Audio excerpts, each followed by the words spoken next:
दोस्तों, अगर आप इस कथा को सुन रहे हैं तो यह कोई संयोग नहीं है। स्वयं बजरंगबली हनुमान जी ने आपको यहाँ तक खींच कर लाया है। आप उन्हें मानते हैं या नहीं भी मानते, लेकिन एक बार आप इस कथा को मन से सुन लीजिए और फिर अपने जीवन में इसे आजमा कर देखिए। विश्वास कीजिए, आपको अद्भुत और चमत्कारी परिणाम मिलेंगे। मैं आपको अपनी एक सच्ची घटना सुनाता हूँ। यह घटना तब की है जब मेरे जीवन में सब कुछ अंधकारमय हो गया था। नौकरी छूट चुकी थी, परिवार में कलह थी और आर्थिक संकट इतना गहरा गया था कि समझ ही नहीं आ रहा था आगे का रास्ता क्या है। मैं रोज भगवान से प्रार्थना करता, लेकिन लगता जैसे मेरी प्रार्थना सुनने वाला कोई है ही नहीं। इसी बीच एक संत महात्मा से भेंट हुई। उन्होंने मुझसे कहा, बेटा, संकट चाहे जितना भी बड़ा क्यों न हो, हनुमान चालीसा और श्री राम का नाम तुम्हें हर बंधन से मुक्त कर देगा। बस 11 दिन पूरे विश्वास से कर। मैंने सोचा अब तो खोने को कुछ बचा ही नहीं है। मैंने उस दिन मंगलवार से संकल्प लिया, हर दिन सुबह 6 बजे उठकर स्नान करके एक आसन पर बैठता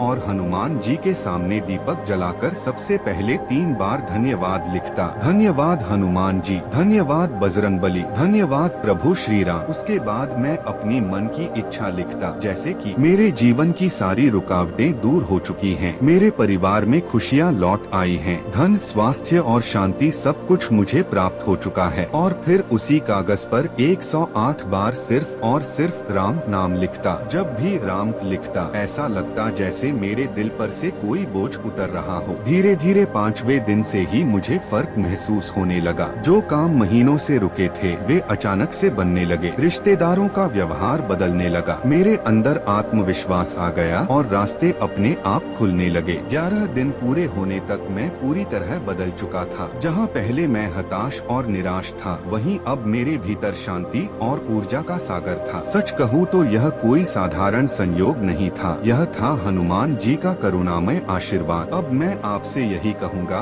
कि आप भी इसे आजमाइए। आपको न आसन लगाने की जरूरत है, न बड़ी पूजा करने की, बस विश्वास के साथ रोज 108 बार राम नाम लिखना है और साथ में प्रतिदिन हनुमान चालीसा का पाठ कर लीजिए। हनुमान जी कलयुग के जीवित देवता हैं। वह अपने भक्त का आह्वान कभी भी अनसुना नहीं करते। आप उन्हें जिस भाव से पुकारेंगे वे उसी रूप में आपके सामने प्रकट होंगे। याद रखिए, सबसे बड़ी शक्ति विश्वास है। अगर आप डाउट करेंगे तो परिणाम देर से आएंगे, लेकिन अगर आप मन से समर्पित होकर करेंगे तो चमत्कार देखेंगे। यह कथा मैंने इसलिए साझा की ताकि आपका भरोसा और मजबूत हो, क्योंकि चमत्कार वही अनुभव करता है जिसका हृदय विश्वास से भरा हो। और याद रखिए, जब आप राम नाम लिखते हैं तो वह केवल अक्षर नहीं होते, वह स्वयं बजरंगबली का आह्वान होता है। तो आप आज से ही शुरुआत करिए। मंगलवार या शनिवार से आरंभ कर सकते हैं। सिर्फ 11 दिन और आपका जीवन